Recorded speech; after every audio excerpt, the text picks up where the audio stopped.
7 years. That's how long I gave them. 7 years of loyalty, sweat, and sacrifice. I arrived before the sun rose and left long after it sank.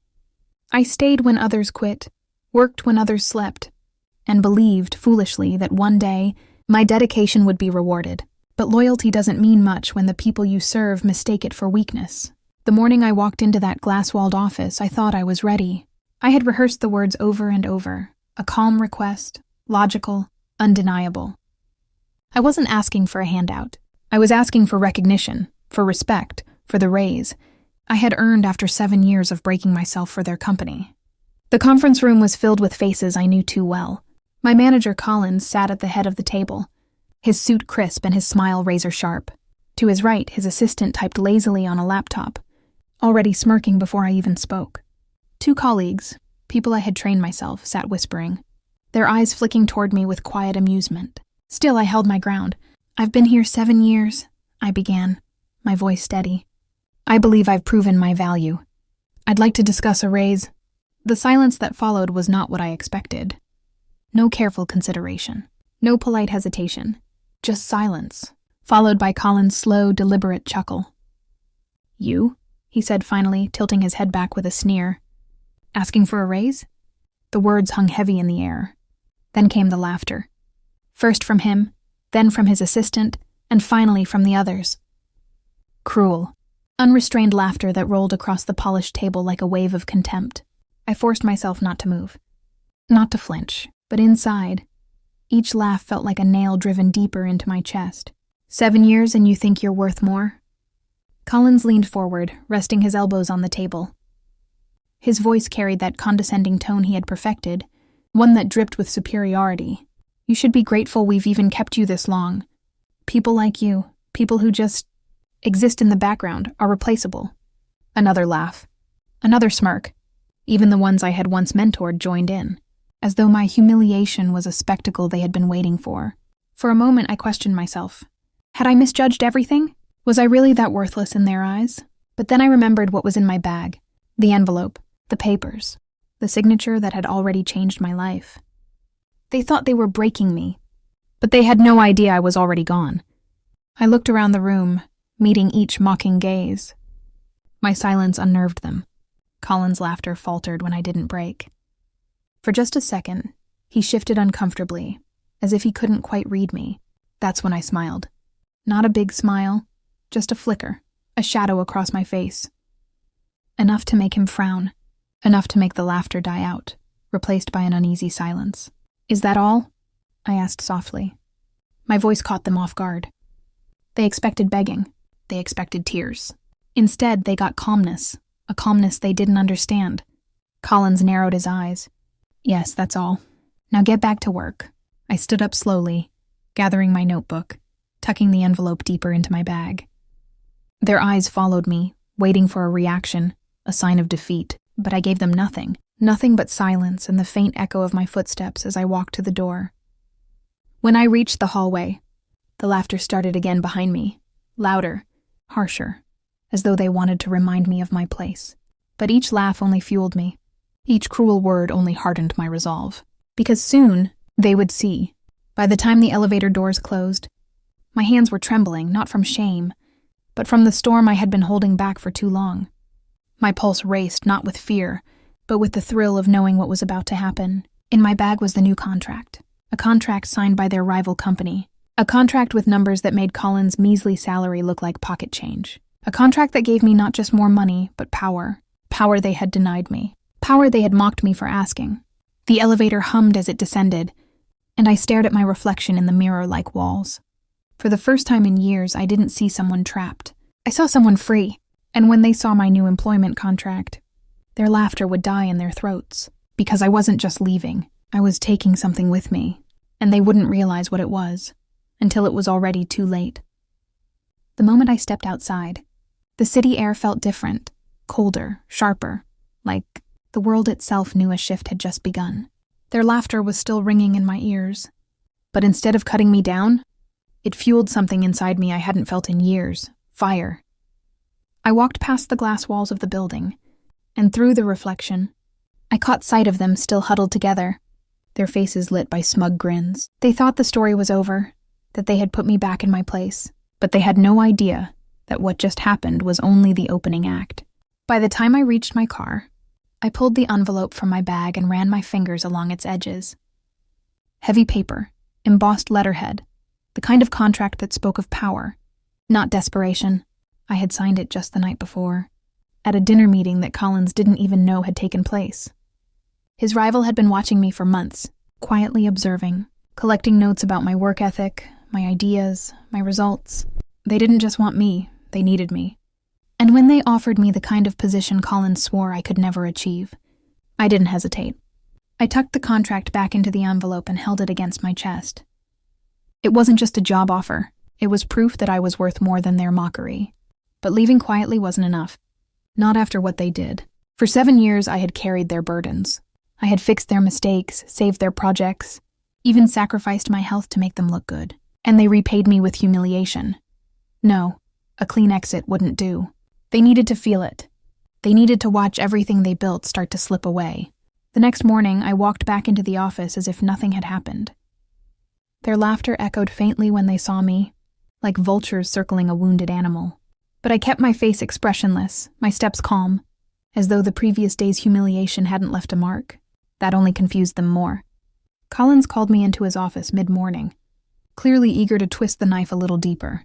"I hope yesterday was a wake-up call," he said, leaning back in his chair. "Ambition is fine, but you need to know your place."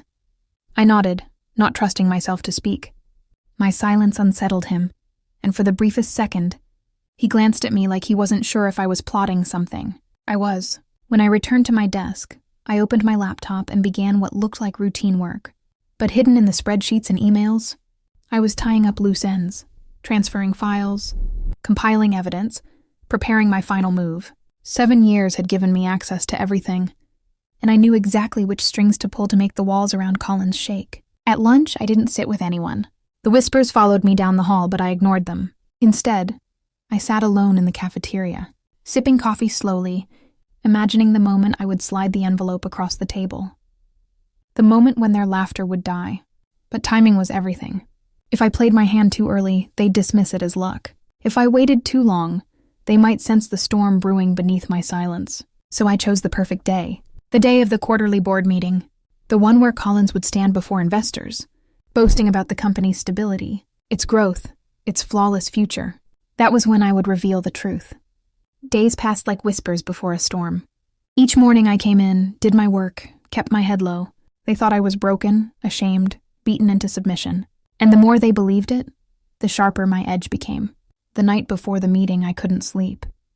I laid the contract out on the table, reading the words again and again, each line reminding me of the life waiting for me on the other side. A new salary, a higher title, authority, respect. And tucked in with the contract was something else, something far more dangerous. I had discovered it by accident, hidden in the fine print of one of Collins's own reports months earlier. A detail so damning it could fracture the company's reputation if it ever reached the boardroom. I had kept it secret, waiting, watching, until now. My heart raced as I folded the papers back into the envelope. It wasn't just about leaving anymore. It was about making sure they remembered me. Not as someone replaceable, but as the person who brought their empire crashing down. The next morning, as I walked into the building, I felt the tension thick in the air. People rushed around, preparing slides, printing reports, rehearsing speeches. Collins strutted through the hallways like a king preparing for coronation. He caught sight of me and smirked. "Try not to embarrass yourself today," he whispered as he passed. I didn't answer. I didn't need to, because by the end of that meeting, embarrassment would no longer belong to me. It would belong to him. And when the envelope left my hands and hit the polished surface of that boardroom table, everything would change. The boardroom gleamed like a stage, every surface polished until it reflected the people sitting around it. Men and women in tailored suits lined the long table, murmuring quietly, shuffling their papers, preparing themselves for Collins' grand performance. He thrived in moments like this, an audience, a spotlight, a chance to hear his own voice bounce against the walls. He stood near the projector screen, tapping through slides of upward graphs and glowing numbers, weaving a story of growth and success. But I knew the truth behind those slides. I knew how many late nights I had spent fixing broken systems, patching gaps, and masking his blunders so that these numbers could shine. I knew which promises were hollow, which projects were balanced on the edge of collapse. And as I sat quietly near the back, the envelope resting in my bag like a burning coal, I wondered how long I could wait before striking. "Ladies and gentlemen," Collins said, spreading his hands dramatically, "our future has never looked brighter. Stability, innovation, growth, this company is unstoppable." Applause trickled through the room. A few board members nodded approvingly. I could see the smug satisfaction etched across his face, the certainty that he had won them over once again. That was the moment my anger threatened to boil over. 7 years I had sat in the shadows, watching him take the credit for my work. 7 years of applause stolen right from under me. But today was different. As he moved on to the next slide, I caught the eye of one of the directors, an older man with sharp features and tired eyes. He gave me the briefest nod, just enough to remind me that not everyone in this room was blind. He knew. Maybe not everything, but enough. Enough to know that Collins wasn't the genius he pretended to be. I placed my hand on the envelope inside my bag. My pulse quickened. Collins launched into his final speech, a grand crescendo of false promises and inflated figures. "This quarter is proof," he declared, his voice booming, "that under my leadership we are not only surviving, we are thriving. And as long as I am in this position, this company will only rise higher." The applause was louder this time. Chairs shifted, hands clapped, heads nodded. Collins soaked it in, standing taller, his chest puffed out like a king at his coronation. And then, silence. My silence. I stood slowly, every movement deliberate, every second stretched into eternity. Heads turned, eyes widened. Whispers rippled across the table as I reached into my bag and pulled out the thick, sealed envelope. Collins's smile faltered for the first time. "What is this?" he demanded, trying to sound amused, but his voice trembled just slightly. I didn't answer right away. Instead, I walked forward, the sound of my footsteps echoing in the stunned silence. When I reached the table, I set the envelope down in front of him. My fingers lingered on it for a moment before I slid it across the polished wood. The weight of the paper hit harder than any words I could have spoken. "This," I said finally, my voice low but steady, "is the truth." The room froze. Collins hesitated, staring at the envelope like it might explode in his hands. He glanced at me, searching for a hint, a clue, anything that could tell him what lay inside. But I gave him nothing. When he finally tore it open, the rustle of paper filled the air. His eyes scanned the first page, and the color drained from his face. The silence around the table thickened, broken only by the sharp intake of breath from one of the directors. They leaned forward, reading over his shoulder, their brows furrowing as the words sank in. It wasn't just a resignation letter. It wasn't just a new contract. It was both. My signature, bold and permanent, on a rival company's letterhead. The salary, the title, the responsibilities, all of it laid out in black and white. Gasps echoed around the room. Whispers spread like wildfire.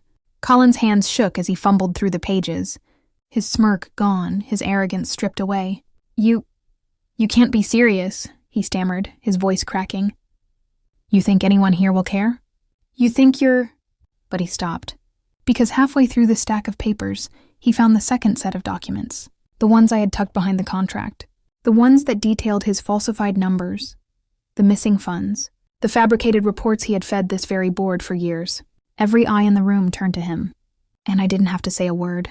The silence spoke for me. Collins slammed the folder shut, his face red with fury, but it was too late.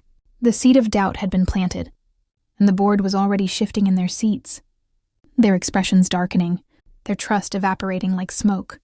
I leaned closer, my voice just loud enough for him to hear. They laughed when I asked for a raise. Let's see if they're still laughing now. His jaw clenched, his knuckles white against the folder, and for the first time in 7 years I saw it. Fear. Pure, unfiltered fear in the eyes of the man who had once believed I was replaceable. But this was just the beginning. The real storm hadn't even started yet. For a moment, the only sound in the room was the hum of the projector fan. Collins's hand hovered above the damning documents, his knuckles whitening as though he could somehow crush the evidence if he just squeezed. Hard enough. The board members shifted uncomfortably, their murmurs growing louder. One of them, a stern woman with steel gray hair and sharp eyes, finally broke the silence. "Mr. Collins, care to explain these numbers?" Her tone was calm, but her words carried the weight of a blade pressed to his throat. Collins's lips twitched. He laughed, too loudly, too forced. This is absurd, fabricated, clearly the work of a disgruntled employee, trying to smear me on his way out. He jabbed a finger toward me, desperate to redirect their focus. He's always been resentful, always thought he deserved more than his place. This is nothing but petty revenge, but his words only made the whispers grow louder. They weren't looking at me anymore. They were looking at him. I stood silent, my face unreadable. I didn't need to argue. The papers spoke for themselves. 7 years of overlooked details, hidden discrepancies, numbers that didn't quite add up until you put them side by side. And I had put them side by side. Another board member cleared his throat. I've noticed some irregularities in the reports as well. I assumed it was just oversight, but his voice trailed off, and the implication hung heavy in the air. Collins' mask began to slip. A bead of sweat formed at his temple, catching the harsh glow of the ceiling lights. "This is ridiculous," he snapped, slamming the folder shut. "These accusations are baseless. Do you honestly think this nobody could have uncovered something? I wouldn't. Nobody." That word cut through me like ice. It was the same word they'd used when I asked for a raise. Replaceable, worthless, nobody. But now, as the board stared at him with suspicion and unease, I realized something powerful. In this room, I wasn't the nobody anymore. He was. I leaned forward, speaking calmly, almost softly, but loud enough for every corner of the boardroom to hear. "I didn't fabricate those numbers, you did. And the evidence is right there, in your own reports. 7 years I spent cleaning up your mistakes, making sure no one saw the cracks. But the cracks kept growing, didn't they?" His face burned crimson, his jaw tightening until I thought it might break. "You think they'll take your word over mine?" He hissed, his voice trembling with desperation. I smiled. "I don't need them to take my word. I have proof." The room buzzed like a hive disturbed, voices overlapping, questions firing from all sides. One by one, board members reached for the documents, flipping through them, whispering to each other with darkening expressions. Collins tried to recover, pacing the length of the room, waving his arms as if he could drown them in his voice. "He's lying. Twisting data! You all know me. You've trusted me for years. But trust is fragile, and once cracked, it never returns to its original shape." The gray-haired woman spoke again, her voice sharp as steel. "Mr. Collins, until we review these documents, your leadership is in question. Effective immediately, the board will require a full audit." His mouth fell open. He sputtered, tried to form words, but nothing came out. And that was when I knew. The empire he had built on arrogance and stolen credit was beginning to crumble. But I wasn't finished, because tucked away in my bag was something else, something I hadn't revealed yet. A final piece of leverage, information so devastating it would not only expose Collins, but leave him with nothing. I watched his panic rise, his face twitch with the realization that his throne was slipping. He turned to me, his voice low and venomous. "You think this is over? You think you've won?" I met his glare with calm certainty. "This isn't the end. It's the beginning." The directors leaned forward, hungry now, sensing blood in the water. Collins was a wounded animal thrashing in a cage, and they were circling, deciding how much longer he was worth keeping alive. And as I left the folder sitting on the table, I knew the real show hadn't even begun. Because when I revealed the final piece, the one secret even Collins didn't know I had uncovered, there would be no coming back for him. No laughter, no excuses, only silence. The boardroom broke into chaos after the meeting adjourned. Directors whispered in corners, their once sure expressions now clouded with doubt. Collins didn't look at me as he stormed out, his footsteps heavy and erratic, his voice barking into his phone the moment he reached the hall. But I saw the tremor in his hands, the crack in his armor, the fear. I didn't need applause. I didn't need recognition. The silence that followed him out of the room was victory enough. Still, I knew better than to believe he'd surrender quietly. Men like Collins don't go down without dragging others with them. He would fight, claw, twist every angle to keep his power. And I was ready for that. That evening, I stayed late, long after the rest of the staff had gone. The office was quiet, shadows stretching long across the walls. My laptop glowed faintly in the darkness as I worked, pulling files from archives, backing up emails, saving copies of everything I had uncovered over the years. It wasn't paranoia. It was insurance. Collins would try to bury me. That much I knew. He'd call me a liar, a fraud, maybe even try to destroy my reputation before I left. But the evidence I carried was a shield no lie could pierce. And hidden within those files was something even deadlier. A transaction log, buried deep in the company's systems. A log that linked him directly to the missing funds the board had always overlooked. It wasn't just sloppy accounting, it was theft. If I revealed it, there would be no debate. No boardroom discussion, no second chances. It would end him. But timing was everything. The rival company didn't just hire me for my skills. They wanted a statement, a message that they could rip away the foundation of their competition, and I was the perfect weapon for that message. So I waited. The next morning, Collins was waiting for me. He leaned against the wall near my desk, his eyes bloodshot, his suit slightly disheveled, a rare crack in his carefully polished image. "Enjoy your little stunt yesterday?" he asked, his voice low and venomous. I didn't respond. He stepped closer, lowering his tone so only I could hear. "You think you're clever? You think you embarrassed me? Let me remind you of something. You're nothing without this company. That contract you waved around won't protect you. I'll make sure you never work another day in this industry." The threat hung between us, heavy and poisonous. I looked up slowly, locking eyes with him. For the first time, I let him see the smile I had been holding back. "Then I guess it's a good thing I kept copies." His expression faltered. Just for a second, but enough. Enough to let me know he was rattled. I leaned back in my chair, keeping my voice calm, steady. "You can threaten me all you want, Collins. But the truth is already out there. And the moment I decide it's time, the whole world will know what you've been hiding." His face twisted with rage, but he said nothing. Instead, he spun on his heel and stormed toward his office, slamming the door so hard the walls rattled. I could almost hear the gears turning in his head. He'd fight. He'd scheme. He'd call in favors, dig for dirt, try to make me the villain. But he didn't realize something crucial. While he was scrambling to save himself, I had already built the perfect trap. That night, I met with the rival company again. A quiet dinner, a corner booth, voices low enough to blend into the restaurant's hum. They didn't want just another employee. They wanted leverage, and I was the one holding it. "We want a clean strike," the executive told me, his voice firm. "When you come over to us, it won't just be a hire. It'll be a statement, a public one, and your evidence will be useful." I nodded, sliding the encrypted drive across the table. "You'll have everything you need when the time comes." For a moment, he studied me, then gave a slow, deliberate smile. "Collins has no idea what's coming. Neither did anyone else." As I walked home that night, the city lights flickering against the wet pavement, I felt the storm gathering closer. Collins would lash out.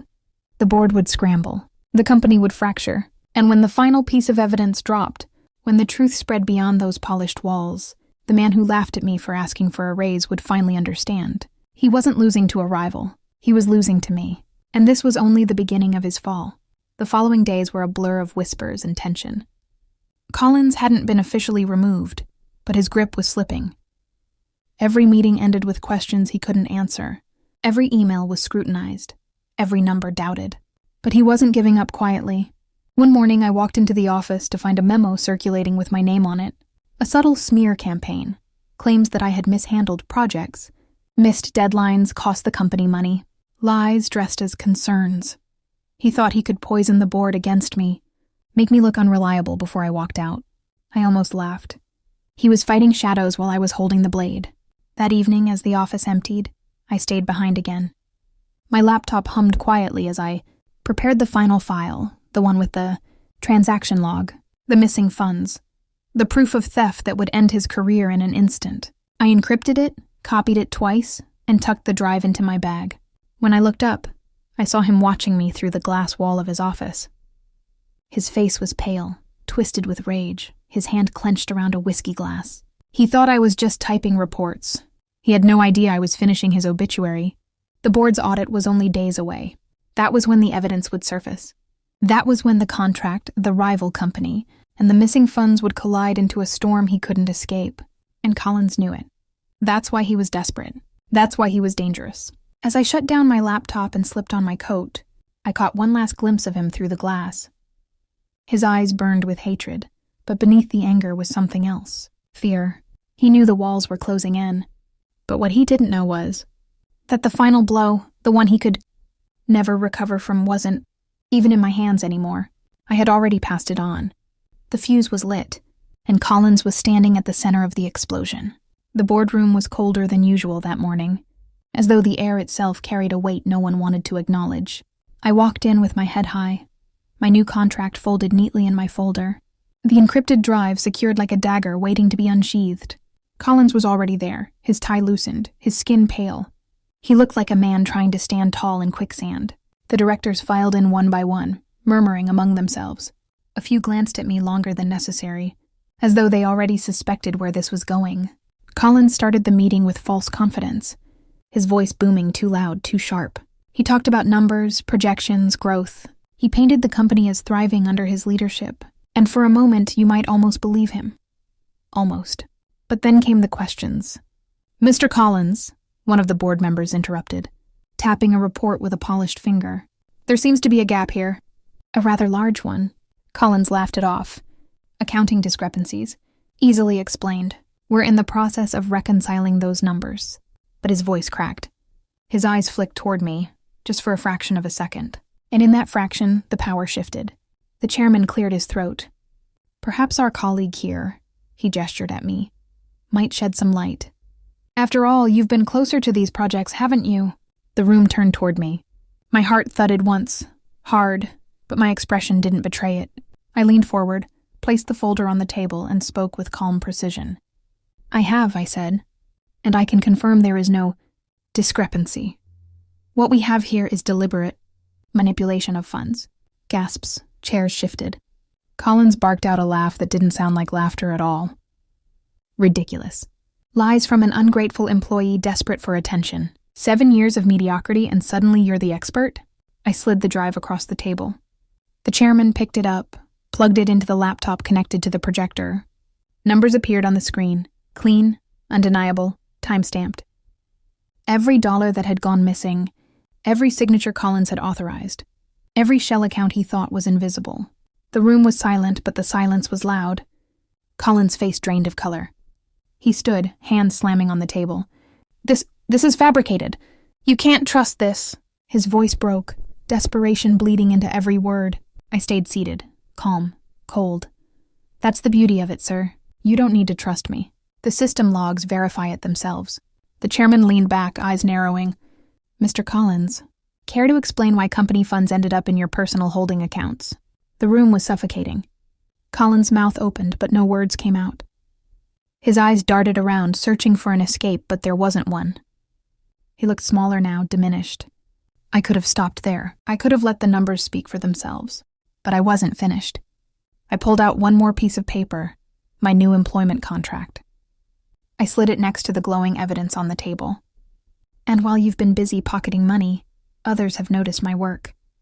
I'll be leaving for a company that actually values me, effective immediately." The directors leaned forward, reading the contract, their eyes widening as they saw the numbers. Twice the salary, full benefits, signing bonus. Collins collapsed back into his chair, the fight gone from his body. He looked less like a leader and more like a man staring at his own execution order. But the execution hadn't even begun yet. The silence that followed was suffocating, broken only by the soft hum of the projector still displaying Collins's theft. His hands shook on the table, sweat dripping down his temples as he tried to steady his breathing. He looked like a man watching his empire burn, unable to lift a single bucket of water. The chairman spoke at last, his voice like a gavel striking.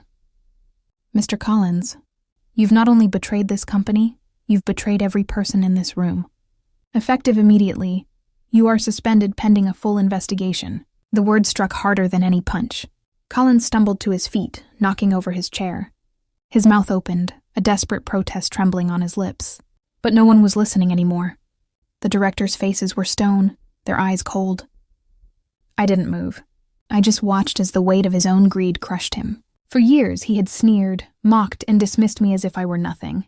Now, in the span of minutes, I had taken everything from him, not with rage, not with revenge, but with proof. "You think this makes you untouchable?" Collins spat finally, his voice trembling. "You think walking away makes you powerful? You'll regret this." I rose from my seat, gathered my folder, and faced him one last time. "No," I said calmly. "What I'll regret is wasting 7 years under someone who thought loyalty was weakness. But today, I don't regret a thing." The security guard stepped in. Collins's face twisted as they took him by the arms.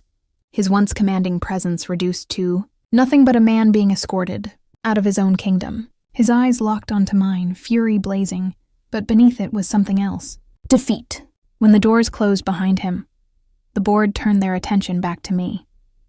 There was no mockery now, no dismissive laughter. Only respect. A few nodded, others offered quiet words of congratulations, but I didn't linger for their approval. I had already won. As I walked out of that building for the last time, sunlight spilled across the lobby floor, brighter than I remembered it ever being. My phone buzzed in my pocket, an email from my new employer confirming my start date. With the subject line, "Welcome aboard." 7 years of silence, humiliation, and being underestimated had ended. And the sound of Colin's downfall was the sweetest raise I'd ever received. I stepped onto the street, the city alive around me, my briefcase in hand. For the first time in years, the weight I carried wasn't theirs. It was mine. And it was freedom, because in the end, they insulted me for daring to ask for more. But when they saw my new contract, they realized too late that I had been worth far more than they ever imagined. This is Karma Unfolded, where every secret finds its reckoning. Don't forget to subscribe.